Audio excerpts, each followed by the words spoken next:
想揾四房又追求品質嘅咧，可以睇下呢個盤咯。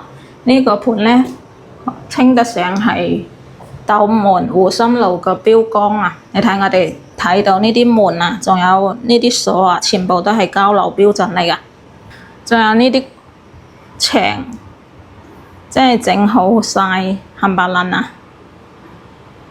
仲有個冰箱同呢啲櫃啊，全部都整好交俾你嘅，攞過嚟咧就非常之慳功夫啊！你睇，但是真係唔可以喐嗰啲咧，全部都係交樓標準啊！包括呢啲燈帶啊，都係有㗎。餐客廳啲餐台嗰啲可以喐到嘅咧，就要自己佈置啦。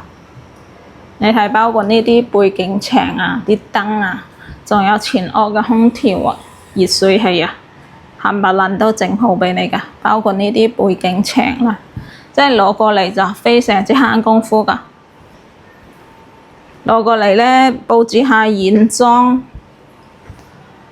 買嘅電視就可以入紙㗎啦。包埋呢啲風窗啊，全部都整好晒俾你㗎。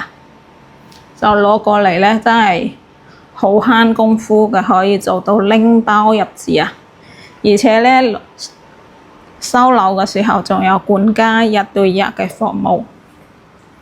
我哋睇到呢啲，即係呢啲唔喐得嗰啲啊，全部都係交樓標準。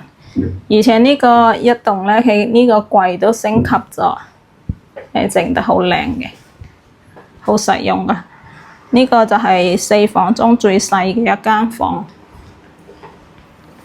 跟住過嚟，因為佢房產面積咧係107個方啊，所以佢呢個實用率咧係做到100%。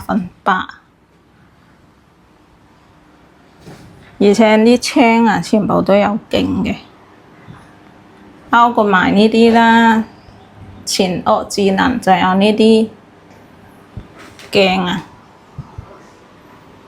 呢啲櫃啊，全部都係整好交俾你嘅。喺呢度咧，生活又好方便㗎喎，落去咧有嘉禾城購物廣場啊，有買場啦，仲有食嘅嘢啊、玩嘅嘢啊、睇電影啊，全部都有嘅。我哋喺呢度坐巴士返香港嘅話，都係2個鐘咯。如果自己揸車嘅話，就1個半鐘咁樣咯。